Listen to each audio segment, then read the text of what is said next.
Live, I guess. Hey, Matt and crew. Should we kick things off? Yeah. All right. Well, that's great. So let's get her started. This is so exciting. Bringing the research project to the public and to life. So let's move to the next slide. Well, hi everybody. Thanks for coming. This is so exciting for us, and we're going to do a presentation of what we've been learning for the last, I guess, year, since January 2020. We've been working on this first phase.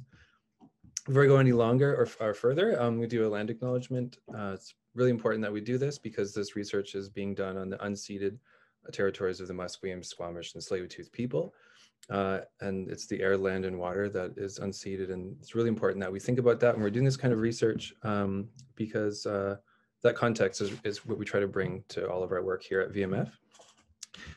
Just want to say hello and shout outs to all the different folks that came today. We have people from south of the border, Seattle. Really quick, we have people from Seattle, from the Arts and Culture department there. We've got BIAs here. We've got developers. We've got artists. We've got city staff from Vancouver. And VMF staff as well, which is really cool. So it's a really cool mix of people.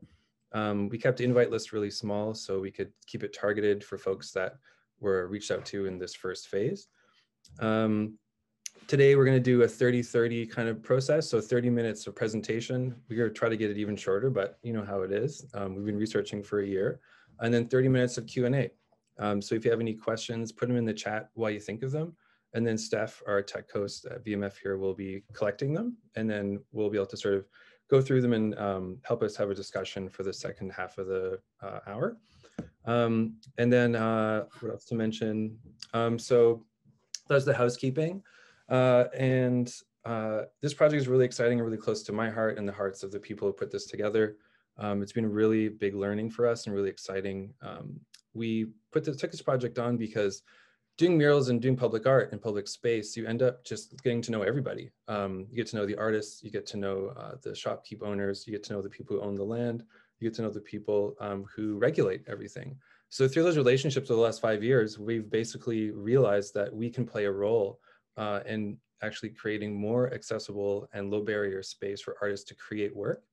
And the other reason why we reason why we did this work is because we really focus on supporting local, emerging, and BIPOC artists in the city. And those are the same artists that need space to create that work and have difficulty accessing that space. So this project, we think, can take a little dent out of that issue and actually create more accessible space in the city.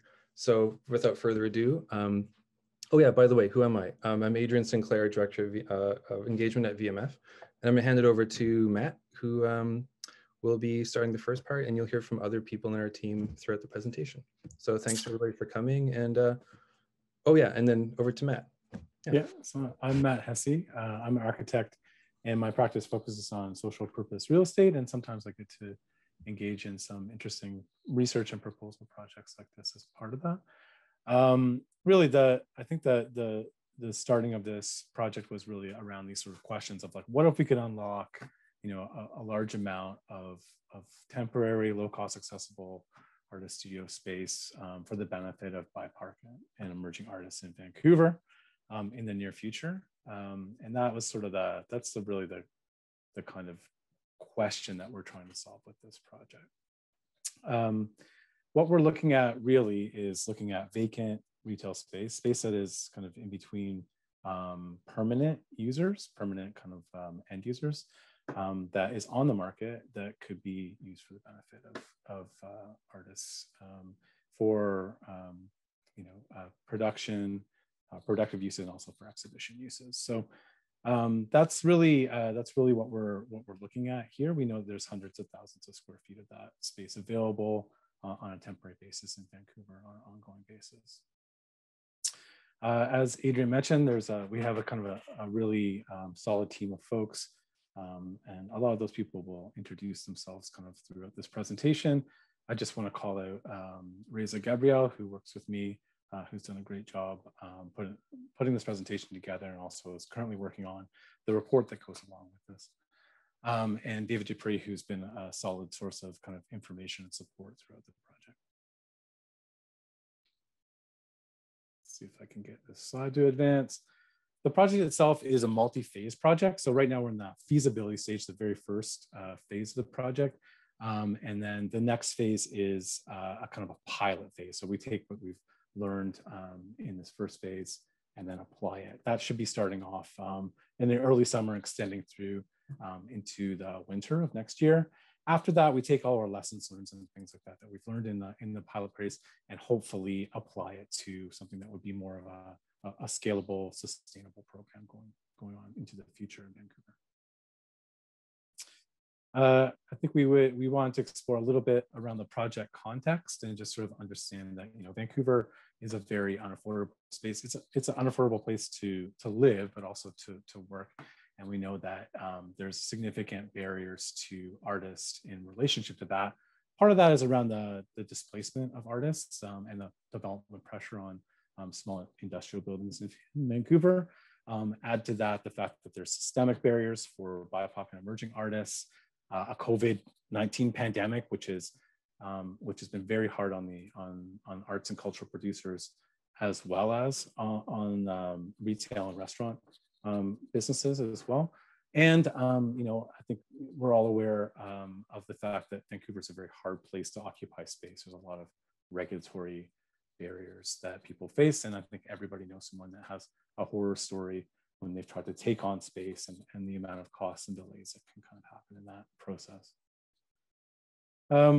The goals of this first phase are really just exploring this idea. So kicking the tires on it, we started off with almost a scientific hypothesis, approaching artists, landlords in the city and saying, like, we're okay if this idea fails. Hey, artists, could you use a vacant retail space? Feel free to say no, you can't. Like, it's not a useful kind of idea. We wanted to kind of understand the context around it, including precedents, and then ask stakeholders, like, how would this be valuable to you? What challenge do you see? What red flags do you see when you're thinking about this project and the way that we're conceiving it? Understanding how there could be some alignment between those stakeholders, and then ultimately kind of coming up with a proposal about how this whole idea could work. At this point in time, I'm just going to turn it over to Matthew Richter from the city of Seattle.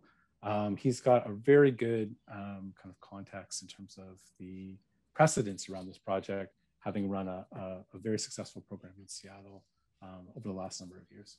Matthew? Thanks, Matt. If someone running the meeting can allow me to start video, if you like, I can be on video as well. There we go. So from 2010 to 2013, before coming to the city of Seattle proper, I worked on a program called Storefront Seattle, which was a program produced by the city of Seattle with Shunpike, which is an art service organization here in Seattle.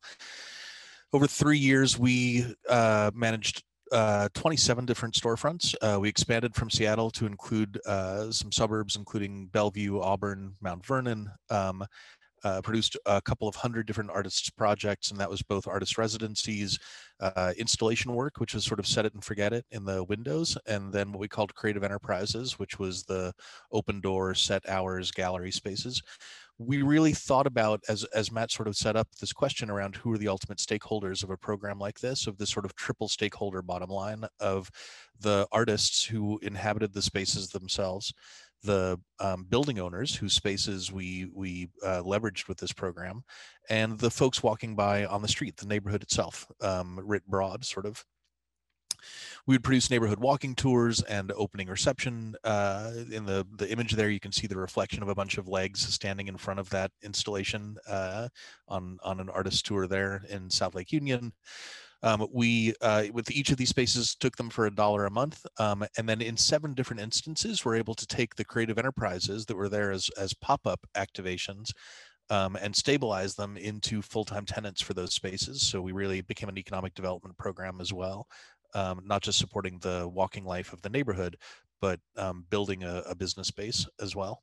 And Jan Gale's firm from Copenhagen does this thing where, and they've done it in Seattle, where they'll come and track pedestrian patterns in your city. And they happened to set up and track pedestrians at one of the intersections where we had a Storefront Seattle storefront. And at peak times, they measured 5,200 people walking by that space a day. We had 27 of those spaces. Clearly not all of them were as high traffic as that. But at the time, I looked up how many people went through the Louvre in a day, and it was about 12,000 people a day would go through the Louvre. And so in its aggregate, a program like this in any town that is able to locate at these high traffic areas and have many of them throughout town, arguably is as big a cultural presence in a city as the Louvre is, both in Paris and clearly to the world. And one of my favorite things about the program is that it was voted Seattle's best new gallery, which I always got a kick out of, because really it was anything but a gallery. Or if it was a gallery, it was a gallery that was sort of exploded across 4 different cities and 27 different storefronts. Back to you, Matt. All right, thanks, Matt. Appreciate that. Let's see if I got a bit of delay here on my. There we go. Okay. So I think one of the differences we're looking at to the Seattle program is we're focusing pretty hardcore on productive space and the ability to use the space for artist production, in addition to the kind of community building kind of aspects of possible exhibition portion of it. So we did a shallow dive into the kind of retail market in Vancouver, and we just wanted to kind of understand the scale of the opportunity. This is by no means a comprehensive kind of study. We looked for a couple of days in February, in the middle of February, for sites that were listed for retail use on Spacelist. And we were looking for sites inside of Vancouver of 5,000 square feet and below, because we were looking for kind of individual artists or a small group of artists in the space, and spaces that were available for direct lease from the landlord as opposed to kind of a sublease situation. And we found in that study over 430,000 square feet available.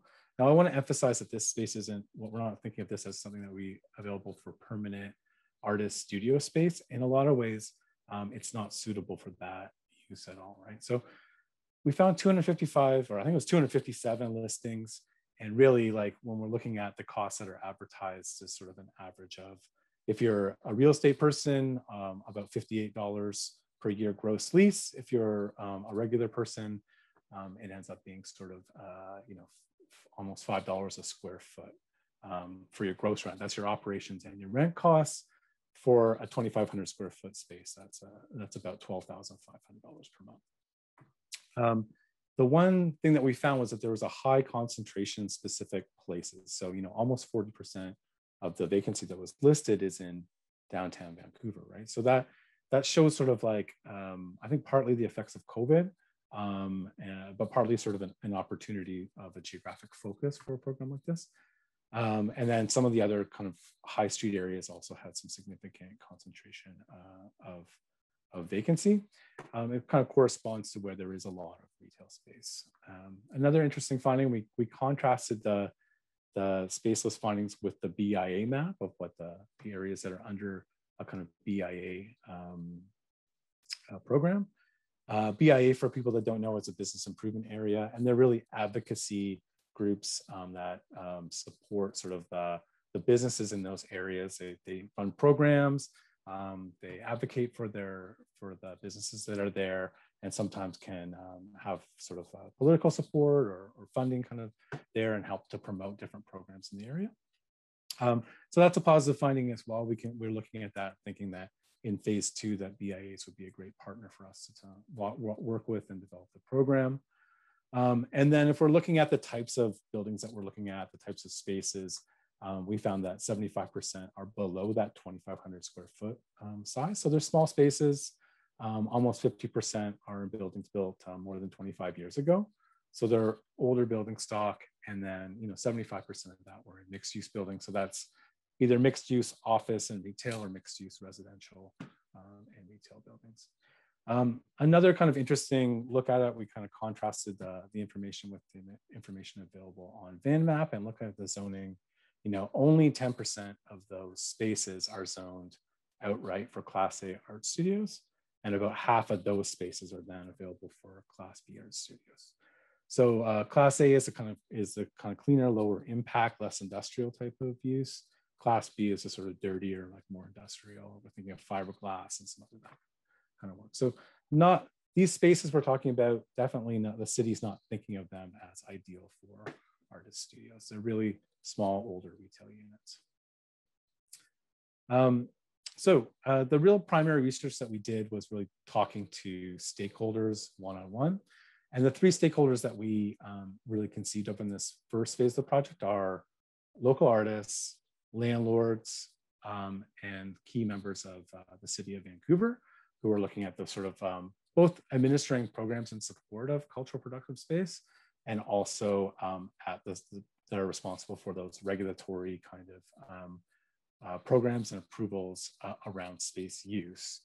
We also kind of talked to folks that had some knowledge in the area. A lot of folks on this call right now that we just had a conversation, maybe we went for a walk and talk and chatted about the program and got some feedback as well. So I'm just gonna go through and talk about what we heard in those engagement sessions, at least the key takeaways from them. So when we're talking to landlords, we talked to four kind of bigger landlords, and I think amongst all of them, like collectively, they probably have more than 5 million square feet of commercial retail space that they are commercial real estate in Vancouver. And what I was really surprised by was the fact that they were, for the most part, really supportive of this idea. A couple of landlords were like, yeah, I got space over here, let's get started right now.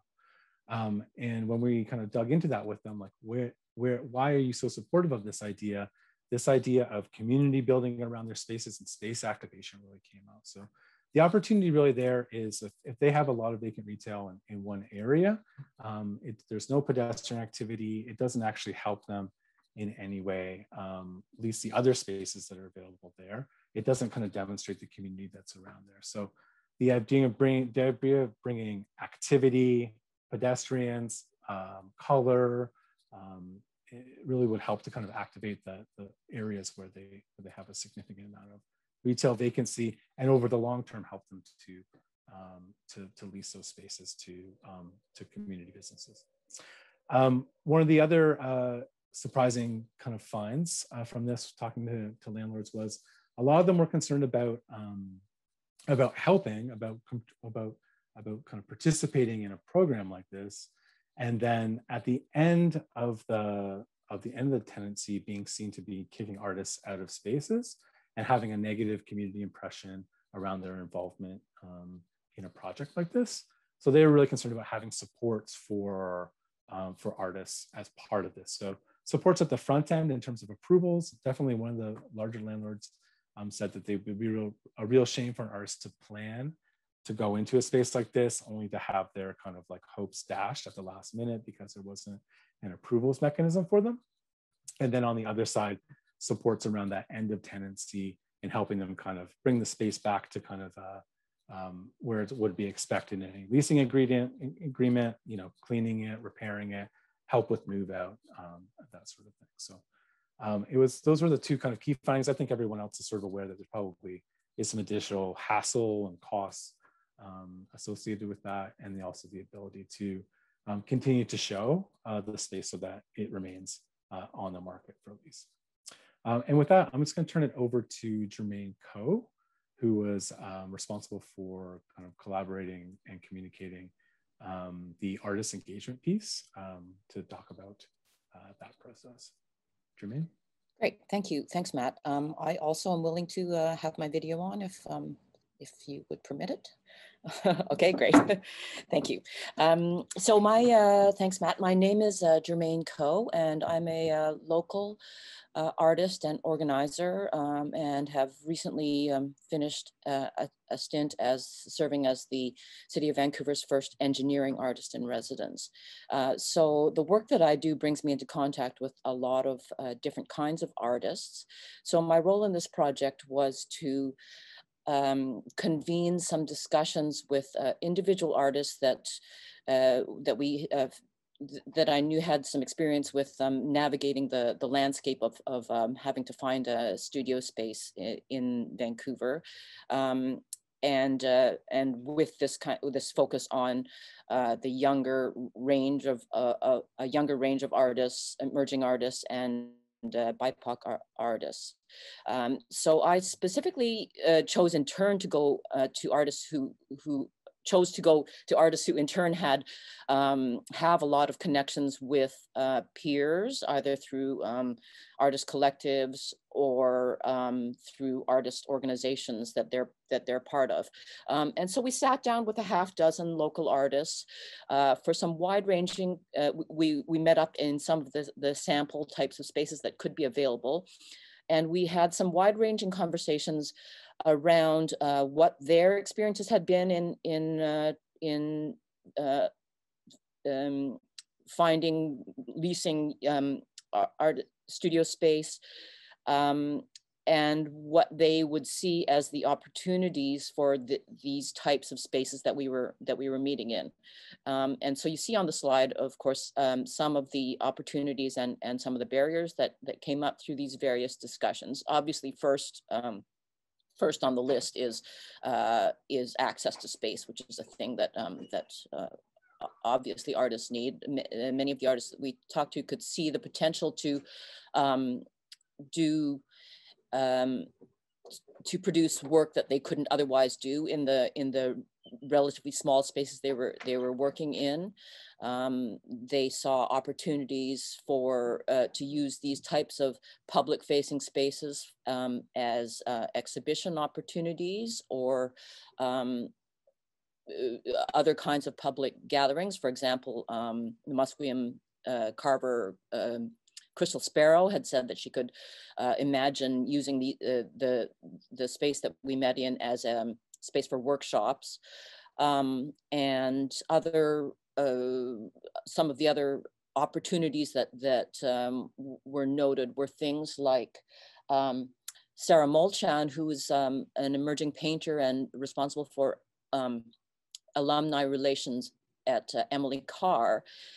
She noted that a lot of the alumni that she talks to express that they don't have, they find difficulty accessing the existing established system of exhibitions because of the timeline the years and years of timeline that a person has to wait for an exhibition. So she noted that this could be an opportunity to pull off public exhibitions on a shorter timeline.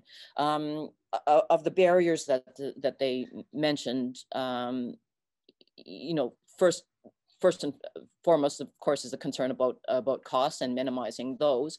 But it's also things like making sure that there's a fit between, you know, space having the right, having the facilities needed, including things like security and access to the space potentially outside of office hours, because as I think we maybe all know, most artists are holding other jobs besides being artists. So they often need access outside of hours. Thanks, Jermaine.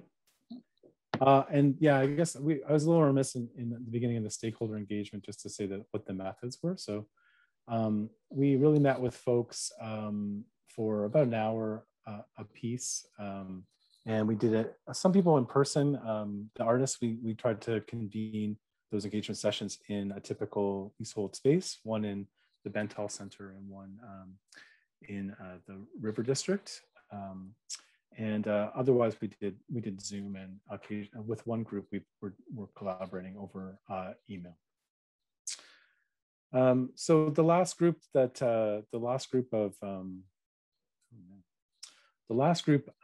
stakeholders that we really engaged with on this project were the City of Vancouver. Anybody that's worked with the City of Vancouver knows that there's quite a few different departments, and a project like this intersects a lot of them. In terms of opportunity, we were really looking for areas where there was some policy alignment that was documented. So the reason that we received a grant from the City of Vancouver, thank you for that, was through Arts and Culture and Community Services, really arts and culture side, in support of the culture shift policy. It's a major policy that was published in 2019. And that large part of that is made up of a previous sort of working document called Making Space, in which there's a big emphasis on permanent artist space, but also a sub-emphasis on temporary artist space. There was also a series of other kind of recent work being done by the city of Vancouver around pop-up and temporary uses, support for employment lands and COVID recovery, and also sort of resilience that kind of goes in the same direction as the work here. So we think there's a good kind of like cross department, cross initiative support for this work that we're looking at. On the other side, the barriers are really sort of regulatory barriers. I think I was really aware kind of beginning in this that with temporary space, one of the big problems with temporary space is schedule mismatch with the time it takes for the city of Vancouver to process applications for occupying space. So if it takes, if we're talking about temporary occupancies that may be available for 3 months, 6 months, 9 months, a year, and it's going to take us like most of that time to get a permit, it's sort of a significant mismatch. So we started to kind of drill down with them and different people there around solutions to that problem. But what we really found was some pretty good, sometimes surprising alignment between different stakeholder groups. The most obvious one is between the city of Vancouver and the artists, where artists need space to work. The city of Vancouver has some good policy direction around support for those artists. So we knew that that was sort of baked in from the beginning. Also kind of extrapolating on that is sort of COVID recovery, kind of support for community economic development.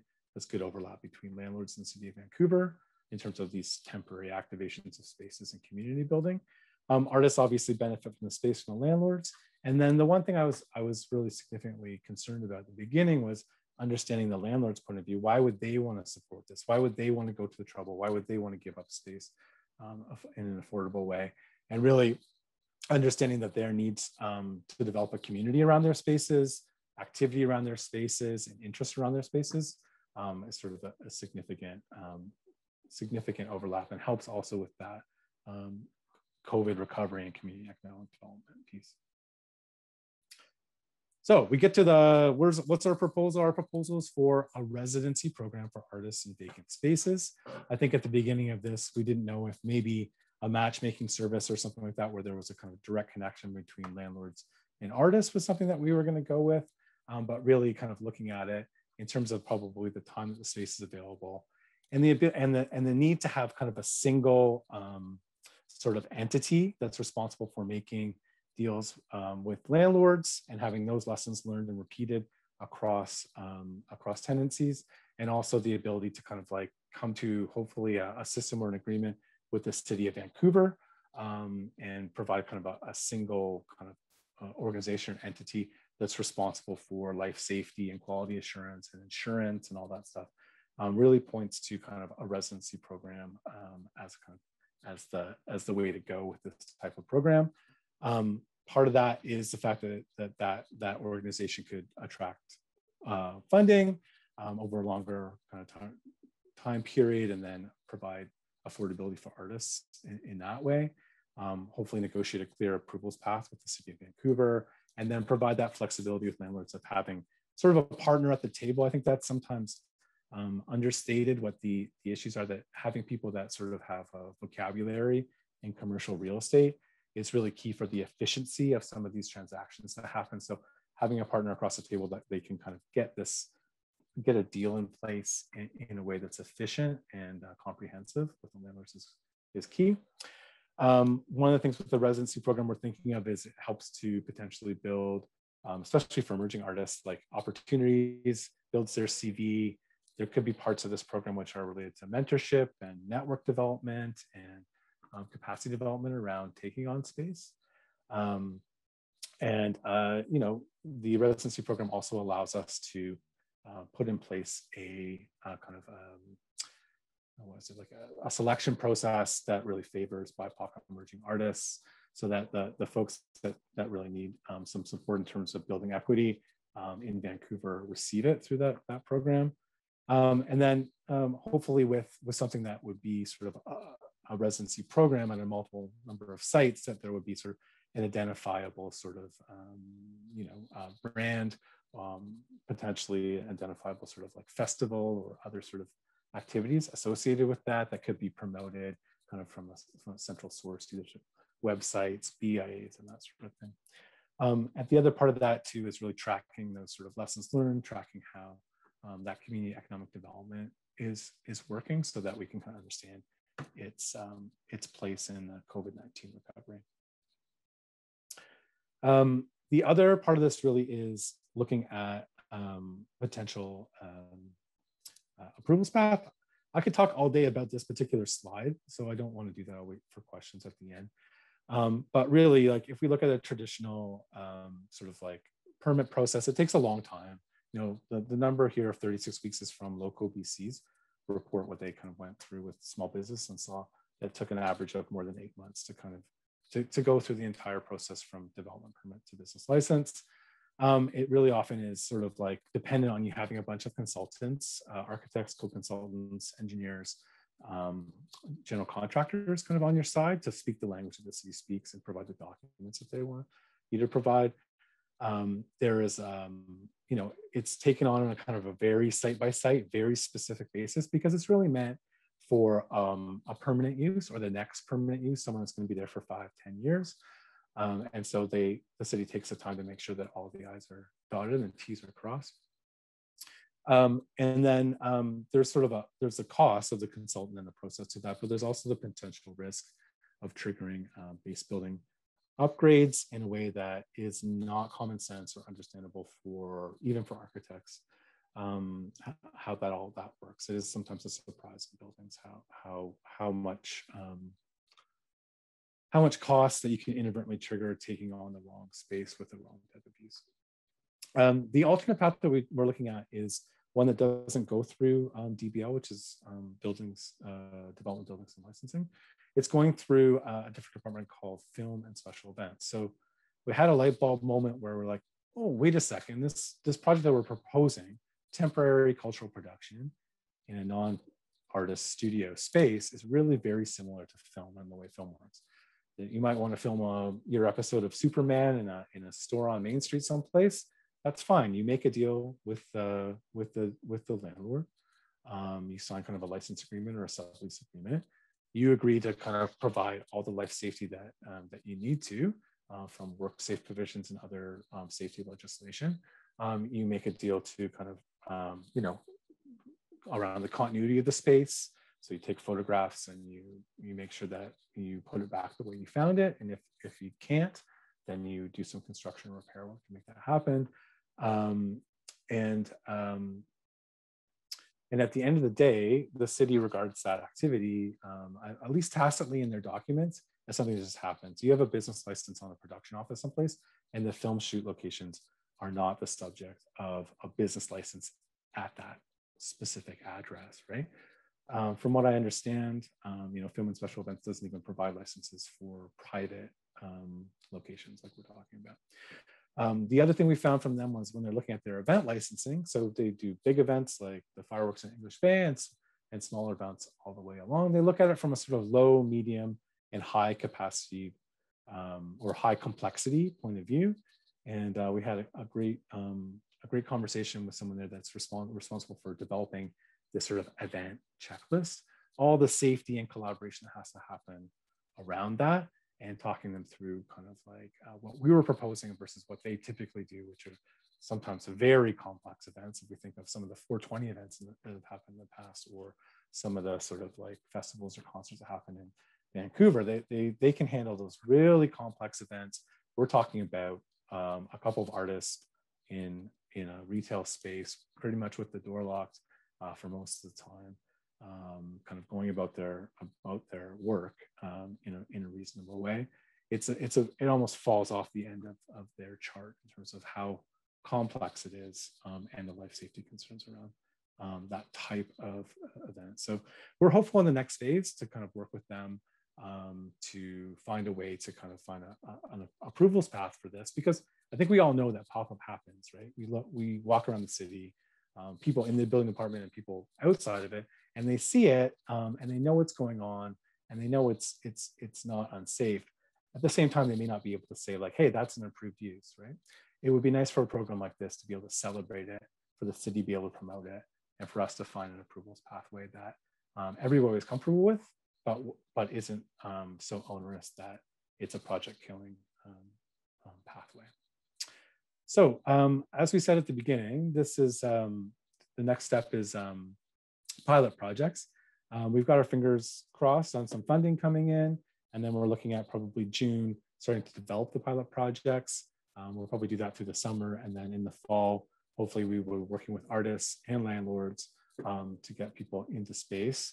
At that time, we're really going to take a look at everything around that, costs, agreements, and then at the end, collect information around lessons learned, the successes and the failures of the project, and then be able to roll that into phase 3, which would be kind of a regular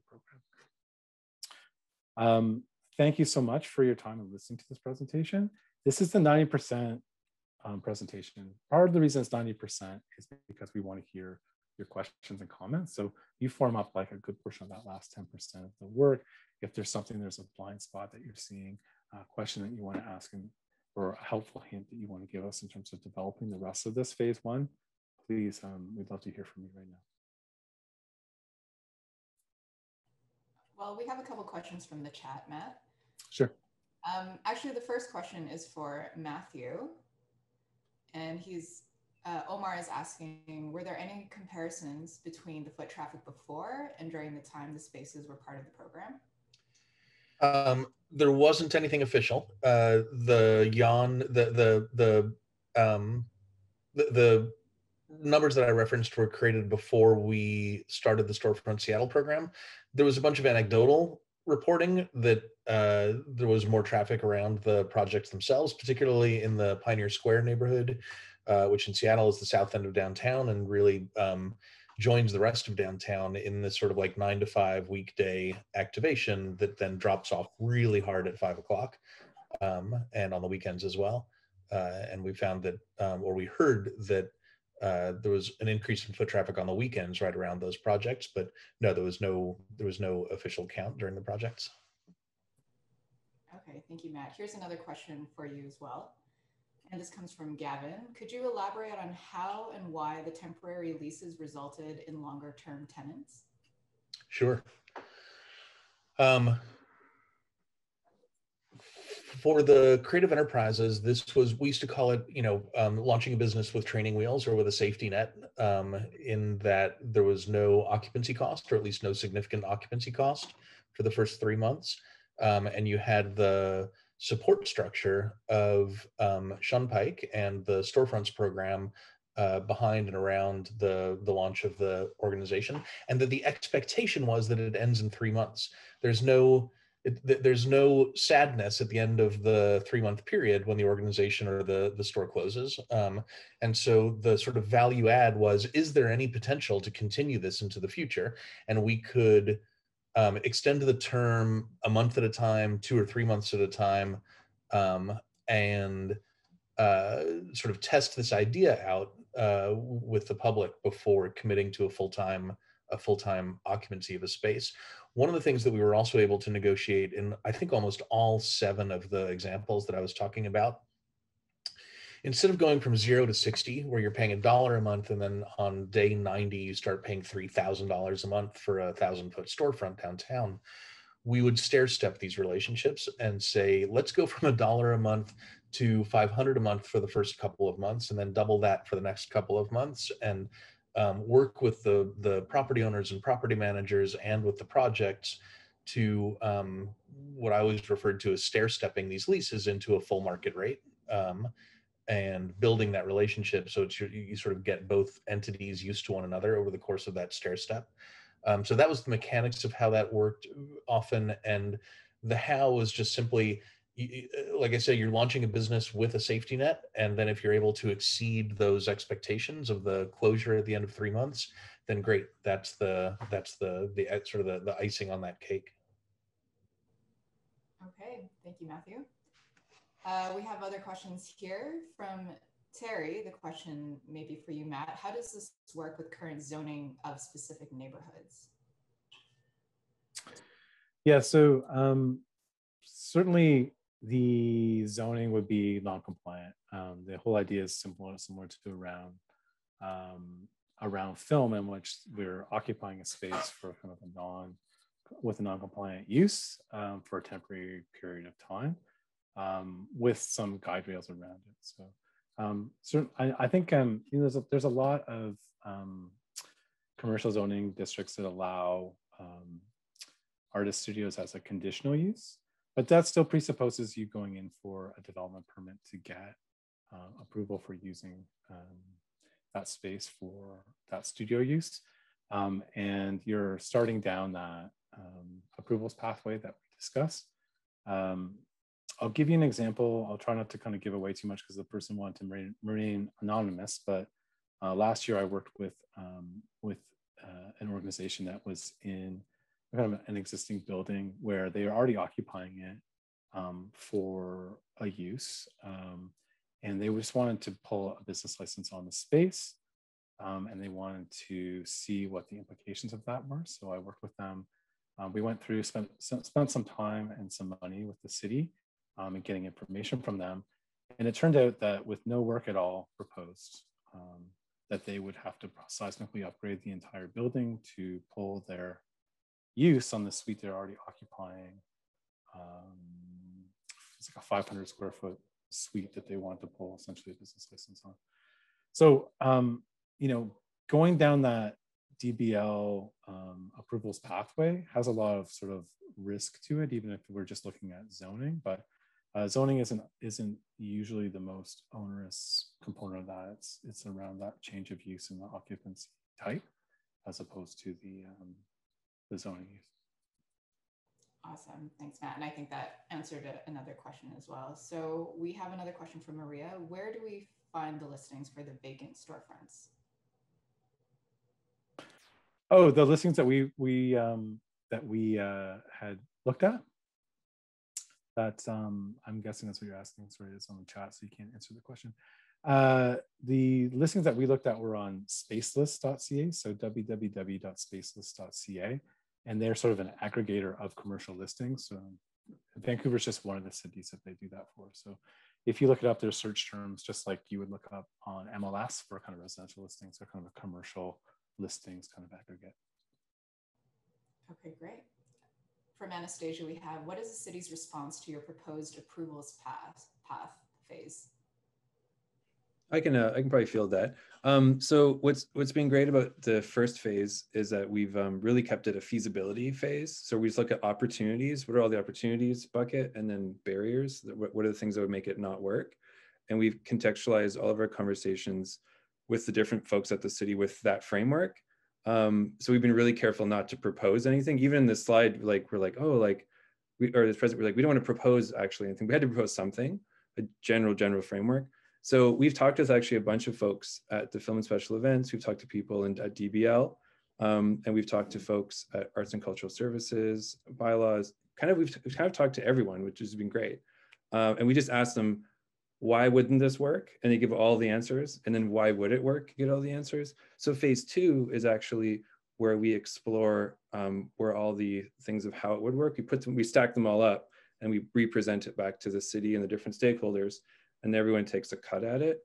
So there's like cautious optimism right now about the pathway we proposed, but by the end of the summer, at the end of phase 2A, we might actually have something a little different when we move that forward. But yeah, everyone's like cautiously optimistic, I think. Steph, it's Matt Richter in Seattle. May I jump in on a previous question just for a second around how the list of spaces was generated using Spacelist for Vancouver? There are a ton of web-based tools that help with these searches now, but honestly, we were running Storefront Seattle in the context of those web-based tools as well, and still found that Terry Smith comments that the BIAs can be helpful. That was our primary point of connection to property owners. They have the existing relationships and can not only point to where there happen to be vacancies and opportunities, but given the relationship, can provide the introduction that really made the cold call that much more successful. And then the complete counterpoint to the web-based tools was hopping on a moped or on a bicycle and just going up and down the grid of a target neighborhood and finding the individual storefronts that were empty or that had signs in them, or that sometimes just literally had a handwritten, a business card size sign taped into a window saying the space is available, call this number. There's some folks that want the efficiencies of the web-based search tools. And when I say folks, I mean the folks from the leasing side, the building ownership side.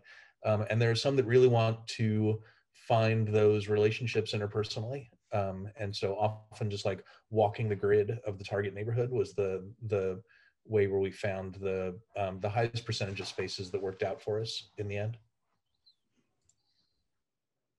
Yeah, I think, sorry, maybe I misinterpreted the question, because there's kind of two parts of this. One is sort of was us just trying to do, I called it a shallow dive, because I'm aware, as Terry pointed out, that Spaceless isn't necessarily as accurate. It was just trying to kind of capture a snapshot of the marketplace. But I think going forward into the pilot project phase, really, we'd like to work on our relationships with existing significant landlords, people that would have, multiple vacancies in their portfolio, who would be interested and also have the capacity on their organizational side to kind of lend some staff time and things like that to discussing with us and working out all of our kind of program, the things that we need to see. And then we would be probably, it would be more of a phase 3 extension where this could potentially work with those neighborhood landlords and smaller landlords. And we would be really happy to talk to the BIAs about introductions to some of those major landlords that may be interested in getting excited about that phase 2 work. Cool, great. Okay, we have a couple more questions here. One from Anastasia. Would the space be at risk of being leased during the artist period of 3 to 6 months, or would the space be secured through the contract? So it was interesting. We did a lot of conversations around this, and we found there was actually 3 kind of classes. So I admit someone here of vacant spaces. There were spaces that landlords are really trying to actively lease, like as soon as they can, they'd like to lease it. Then there are spaces which they pulled a permit on, and they actually need to wait, like Matt was saying, 6 months, a year, even longer. Once they pull a new change of use, they have to wait almost over a year. So it's going to be vacant for at least a year or longer, maybe 2, maybe 3. There's also a third type of space actually that we uncovered, which is a vacant space that's being left intentionally vacant because of just workflow issues with like lots of land development. They just will finish one, move on to another, move on to another. And those can be vacant intentionally for 5, 6, 7 years of commercial space. So there's these 3 kind of typologies of vacant space. The space that like actively leasing those spaces are the least interesting for this kind of project. It's more like, hey, this is a chronically unleased space for years, potentially in many malls that we know of in Vancouver, very chronically unleased, or a place that a permit is being pulled, so is at least a year on that space. Yeah, like informally, I won't say who I had this conversation with, but we're talking about potentially places where there's significant retail vacancy, like there may be 5, 6, 7, 8 retail vacancies all by the same landlord. And as I was saying to one landlord I was talking with as part of the study, give us the one that's going to lease last. That's the one that we're interested in, the one that is going to lease last. And you've got 8 on here. Sure, there's the potential that someone's going to come along and take this one first. But and then if that's the case, maybe we can move to another free space.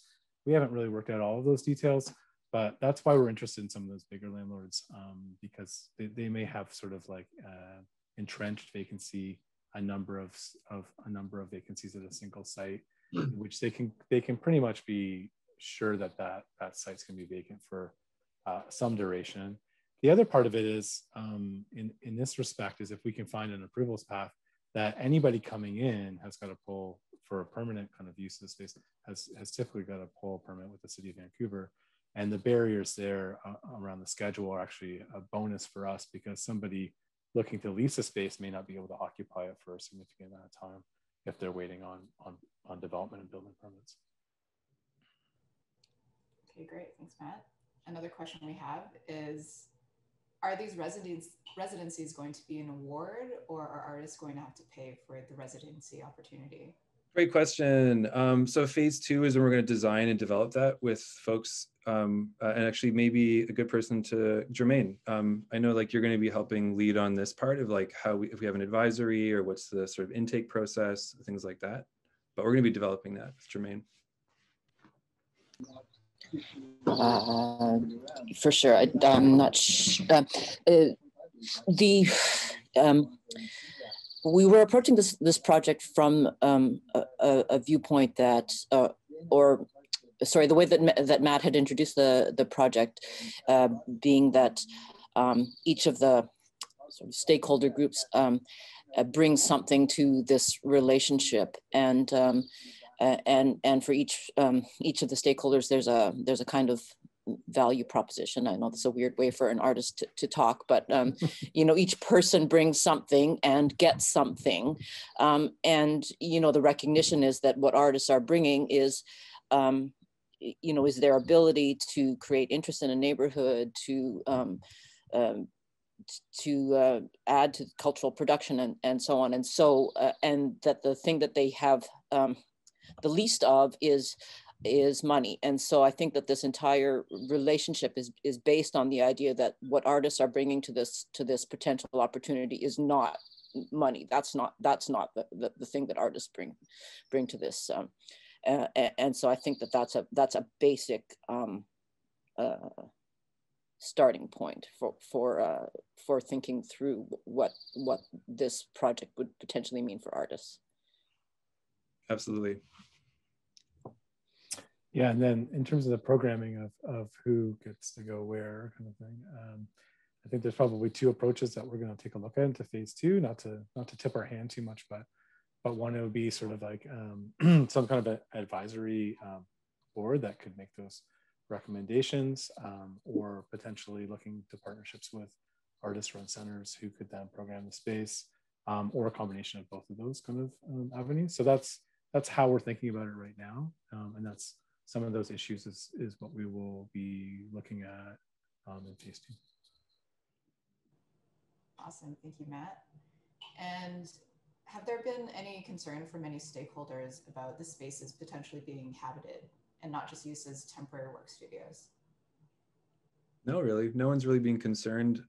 We've been pressed on things like, we've asked like, are you worried about sort of liability and things like that? And actually very low on the, I mean, there's interest in taking care of that, but ultimately they were just keen on having a program administrator that would be really connected to the program and be a good operator of the program. So like basically a nonprofit, and then a human being who would have the role to administer it. So that person would be the go-to for all the different spots that are activated. And so because of that relationship-based process, they seem to be pretty happy with mitigating those risks, but it's important for sure. Great, those are all the questions from the chat. So if anybody wants to jump in, feel free to ask any questions you might have. Yeah, we got 5 minutes.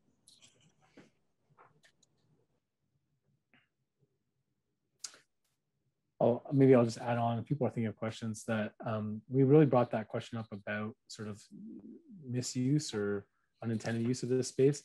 And the artists, stakeholders were the best in kind of bringing out sort of the fact that if you have a clear rule set, what the expectations are around each space, that goes a long way. That kind of really proactive communication of the expectations around the use of the space is huge. So that, you know, if you have something that's maybe in a commercial mall setting or something, somebody gets in there and like wants to rock the 2-pack at like up to 25 and get into their kind of art practice, maybe that's something that's not a good fit for that space, and that we might need to put them in a space that has a little more kind of independence from a more of a communal kind of concourse or something like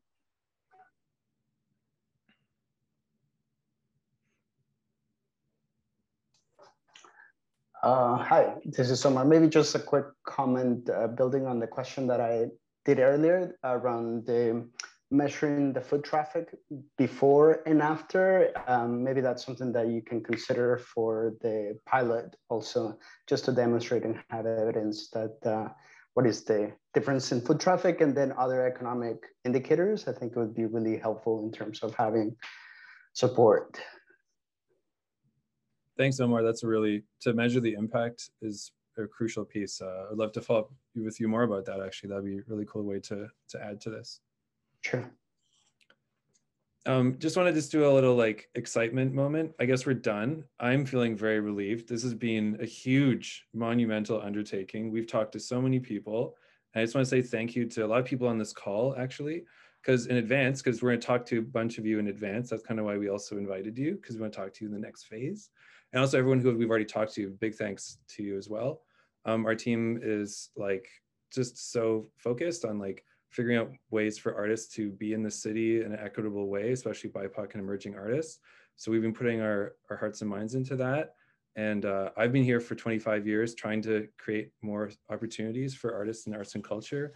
And I know all of us have on this team. And we just know that everyone here on this call also is a big part of that. And we're all figuring out ways to do this. So any ideas that come to you or connections or like studies that you've seen or methodologies, we're going into this new phase of developing what the thing will look like. And we've had lots of support from all sorts of places. And yet there's also lots of barriers and policy stuff we have to navigate. So let's just get excited about this and like make it happen, because there's so much opportunity. There's hundreds of thousands of square feet that would not normally be useful for artist space or affordable. And we'd like to put artists in that space and make it so people can live in the city and work in the city. And that while other things like long-term tenancy are also worked on as well at the same time. So Matt or Jermaine or Matthew, is there anything else that you guys want to mention before we sign off? I just want to, again, extend the thanks to everybody that's spent their time and energy, kind of like and goodwill, talking to us so far, and to all of our team. I've really enjoyed working with everybody so far, and I'm looking forward to the next phase.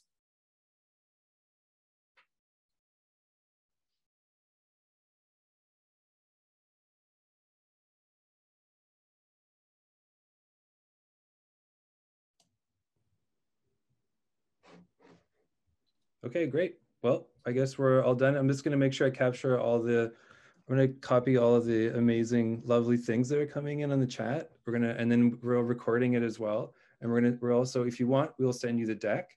And then Matt and crew, we're going to have also a final report with all the juicy goodies of all the things. That'll be ready in a couple of weeks, so bug us for that. And we're happy to send it to you for phase 1. So yeah, that's kind of it. We're done. Thank you. Yeah, thanks for coming. Yay. Thanks, everyone. Okay, everyone.